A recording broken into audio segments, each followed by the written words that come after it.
Assalamualaikum warahmatullahi wabarakatuh. Izin Ibu dan teman-teman semuanya. Perkenalkan, kami dari kelompok 6 akan mempresentasikan tentang arsitektur basis data dan model data yang beranggotakan saya sendiri, Nadia Novianti, dengan NIM 250311046623. Perkenalkan, nama saya Feby Sri Triputri dengan NIM 250312069933. Perkenalkan, nama saya Siva Rehana dengan NIM 25031103 750. Perkenalkan, nama saya Fadil Slaya. Di sini saya akan mempresentasikan tentang arsitektur basis data. Arsitektur basis data adalah rancangan atau suatu sistem yang menjelaskan bagaimana data disimpan, dikelola, dan diakses dalam sistem database. Nah, ada tujuan dari arsitektur basis data ini, teman-teman, adalah yang pertama tentunya mengurangi duplikasi data, kemudian meningkatkan keamanan data, kemudian mempermudah pengolahan data, kemudian mendukung banyak pengguna atau multi user. Nah, yang terakhir adalah meningkatkan performa sistem. Adapun jenis dari arsitektur basis data itu ialah arsitektur single tier. Nah, apa sih arsitektur single tier ini, teman-teman? Arsitektur single tier ini sendiri berkomponen yaitu aplikasi, database, dan pengguna berada dalam satu sistem yang sama dan biasanya digunakan untuk aplikasi sederhana, teman-teman. Yang kedua ialah arsitektur client server, teman-teman. Ini juga terdiri dari aplikasi pengguna dan database. Contohnya ialah mesin kasit yang langsung terhubung ke pusat, teman-teman. Dan ini juga biasanya digunakan untuk mendukung multi user atau banyak pengguna. Dan tentunya arsitektur ini lebih terstruktur, teman-teman.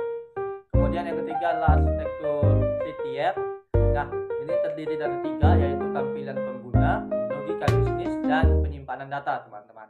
Nah, contohnya yaitu aplikasi web ke web server. Nah, dari web server itu dia ke database, teman-teman. Nah, yang terakhir adalah arsitektur three level atau ANSI Smart.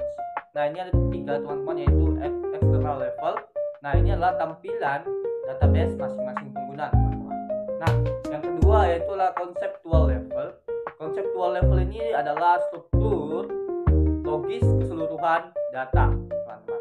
Nah, yang terakhir adalah internal level.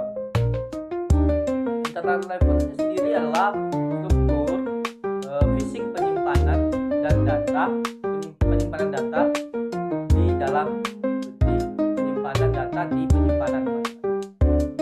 Kemudian ada juga komponen dari arsitektur basis data. Nah, komponennya yang pertama adalah hardware, yaitu contohnya server, komputer, dan storage. Kemudian ada software ini ada DBS, OS, dan aplikasi, teman-teman. Kemudian ada data, ada prosedur, dan ada database administration atau DBA.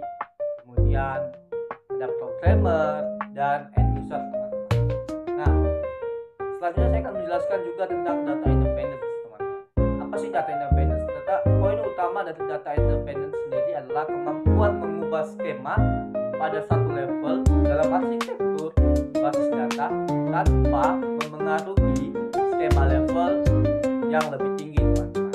Nah, ada tujuan dari data independence sendiri, yaitu adalah tujuannya memisahkan aplikasi dari aplikasi dan data secara fisik agar perubahan teknis di belakang layar tidak merusak sistem pengguna, teman-teman. Nah, selanjutnya akan disampaikan atau dipresentasikan oleh rekan saya. Kita sudah mengetahui nih apa itu arsitektur basis data dan apa itu data independence. Nah, mengulik sedikit bahwa data independence itu adalah kondisi di mana perubahan yang terjadi pada struktur data tidak akan mempengaruhi program aplikasi yang menggunakan data tersebut. Analogi sederhananya nih, data independence itu seperti aplikasi Spotify. Meskipun Spotify mengganti servernya dari Amerika ke Singapura, itu kita katakan sebagai perubahan fisik. Kita sebagai user tidak perlu mendownload ulang aplikasinya karena tampilannya tetap sama. Nah, itulah yang disebut sebagai kemandirian data atau yang kita sebut sebagai independence data. Jadi, independence data itu adalah nyawa yang membuat arsitektur bisa berjalan fleksibel dan membuat model data menjadi relevan bagi pengguna tanpa harus memahami kerumitan mesinnya. Nah, kali ini Feby akan next nih membahas tentang jenis-jenis dari data independence. Nah, baiklah, di sini jenis-jenis data independence itu dibagi menjadi dua, yaitu yang pertama logical data independence dan yang kedua adalah physical data independence. Kalau logical data independence itu kemampuan mengubah skema konseptual atau struktur tabel, penambahan kolom tanpa harus mengubah skema eksternal atau tampilan aplikasi pengguna. Contohnya nih, ketika kita menambahkan field, misalnya alamat, pada tabel mahasiswa tidak akan mengganggu fungsi login mahasiswa. Nah, yang kedua adalah jenisnya yaitu physical data independence, yaitu kemampuan mengubah skema internal atau media penyimpanan, metode akses, dan struktur file tanpa harus mengubah skema konseptual. Contohnya nih, memindahkan data dari hard disk ke cloud atau mengubah tipe indeks dari B3 ke hash. Baiklah, untuk pemahaman lebih lanjut, Feby akan mengulik tentang jenis-jenis data independence. Tadi kan kita sudah mengetahui jenis yang pertama adalah logical data independence, di mana logical data independence itu merupakan kemampuan untuk mengubah skema konseptual tanpa mempengaruhi skema eksternal atau aplikasi pengguna. Apa yang bisa diubah? Yang diubah yang pertama, dia bisa menambah atau menghapus entitas, misalnya tabel. Yang kedua, dia bisa menambah atau menghapus atribut, misalnya kolom. Dan yang ketiga, dia bisa menggabungkan dua record menjadi satu. Nah, teman-teman, lalu apa ya manfaat dari logical data independence dalam independence data ini? Manfaatnya adalah pengguna tetap bisa menggunakan aplikasi dengan tampilan yang sama, meskipun struktur database di belakangnya berubah. Nah, selanjutnya, Feby akan membahas jenis yang kedua dan mengulik jenis yang kedua, yaitu tentang physical data independence. Di mana physical data independence ini merupakan kemampuan untuk mengubah skema internal tanpa mempengaruhi skema konseptual atau logis. Nah, manfaatnya di sini adalah performa database bisa ditingkatkan tanpa perlu merombak tabel atau aplikasi. Nah, apa yang bisa diubah? Yang diubah yang pertama, dalam physical data independence ini, dia bisa mengganti jenis media penyimpanan, misalnya dari HDD ke SSD atau ke cloud. Dan yang kedua, mengubah metode kompresi atau teknik enskripsi data. Yang ketiga, dia bisa mengubah struktur indeks untuk mempercepat pencarian data. Dan yang terakhir, di dalam physical data independence ini dapat mengubah lokasi fisik database, misalnya pindah folder atau server. Nah, itulah jenis-jenis data, dua jenis data independence, yaitu logical independence data dan juga physical independence data. Oke, next, selanjutnya Feby akan membahas perbandingan antara logical versus physical.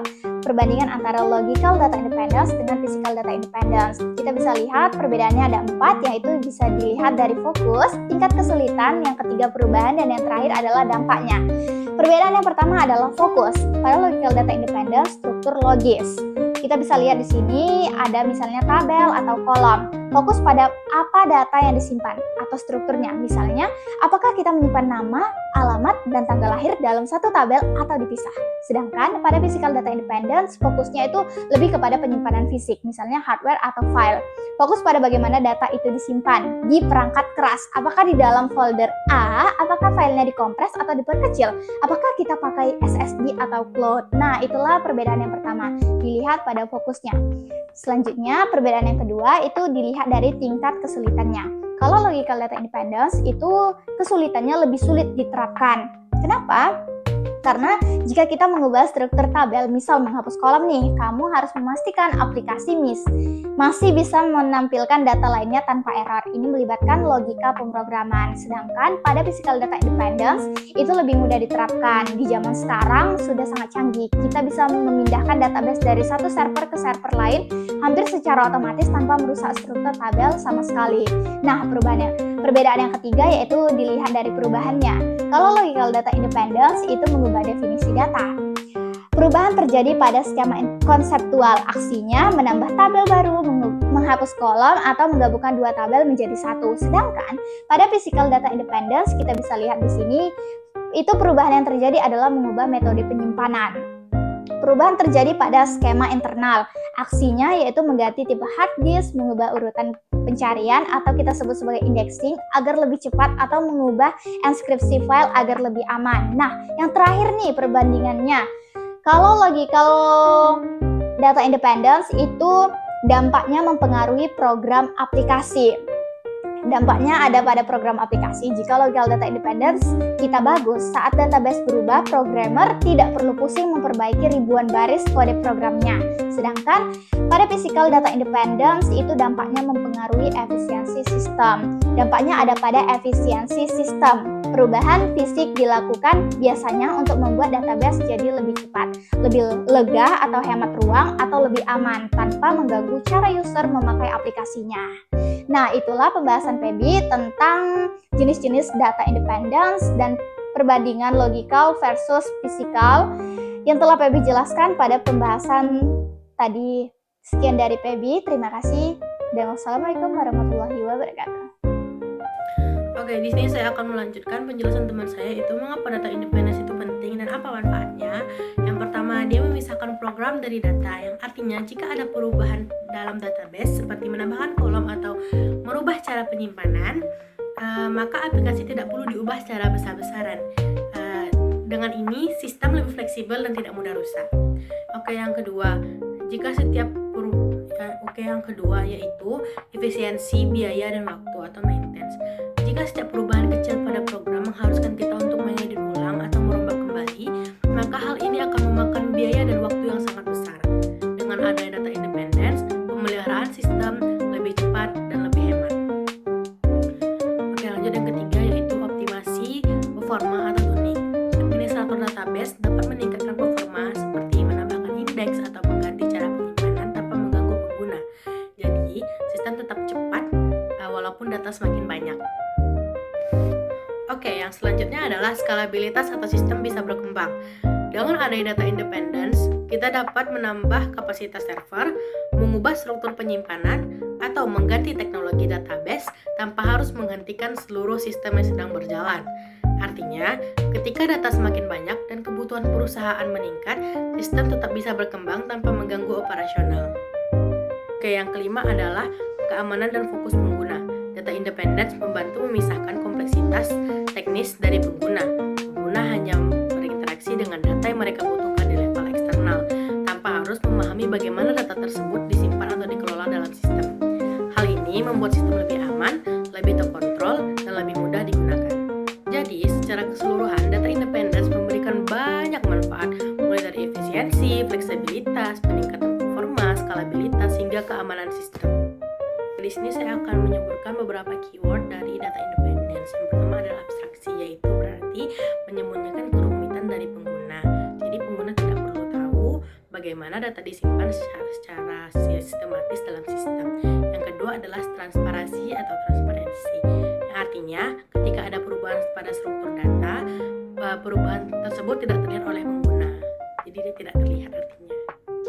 Yang ketiga adalah pemetaan atau mapping. Mapping berfungsi sebagai jembatan penghubung antar level dalam arsitektur database, misalnya antara level logis dengan level fisik.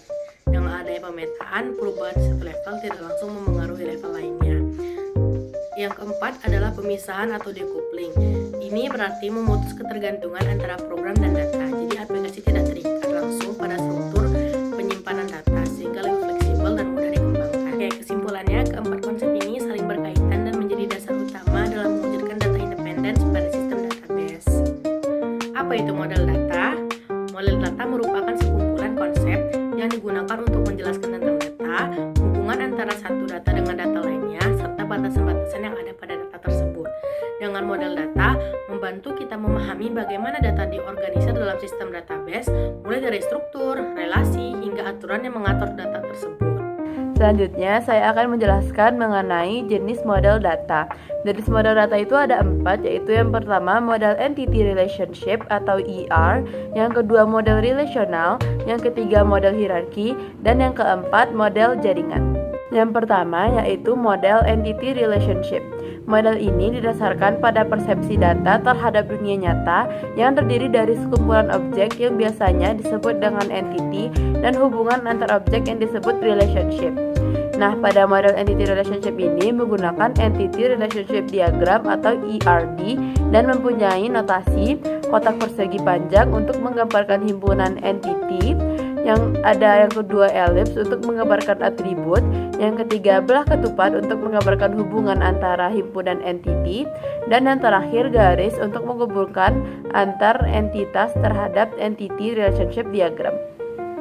Yang kedua yaitu model relasional. Model ini dikembangkan untuk menutupi kelemahan model hierarki. Struktur datanya berbentuk graf, mirip dengan hierarki tetapi lebih fleksibel. Selanjutnya yang ketiga yaitu model hierarki. Model ini menyerupai pohon yang dibalik. Model hierarki menggunakan pola hubungan orang tua dan anak. Contohnya, pada perguruan tinggi terdapat banyak fakultas. Nah, dalam fakultas ini terdapat banyak dosen, mahasiswa, jurusan, dan lain sebagainya. Yang ketiga adalah model jaringan. Model ini menggambarkan data dalam bentuk tabel-tabel. Asosiasi antara tabel didefinisikan lewat kunci kamu atau disebut Foreign Key atau FK. Nah, berikut ini adalah perbandingan model data. Di setiap model data itu tentunya mempunyai kelebihan dan kekurangannya masing-masing. Seperti yang pertama itu hierarki, kelebihannya adalah cepat untuk data terstruktur, namun dia lebih sulit untuk diubah. Yang kedua yaitu jaringan, dia lebih fleksibel koneksi, namun cukup kompleks. Yang relasional mudah dipahami, namun bisa lambat untuk data besar. Jadi relasional ini cocoknya untuk data yang berjumlah sedikit. Yang terakhir yaitu ER, visualnya mudah dimengerti. Namun kekurangannya itu harus dikonversi ke fisik. Jadi itu dia tadi penjelasan mengenai kelompok 6. Terima kasih sudah mendengarkan. Dan juga ada sebuah kata yaitu data are just summaries of thousands of stories. Tell them well. Data hanyalah ringkasan dari ribuan cerita. Tugas kita adalah menceritakannya dengan baik. Sekian dari saya. Assalamualaikum warahmatullahi wabarakatuh.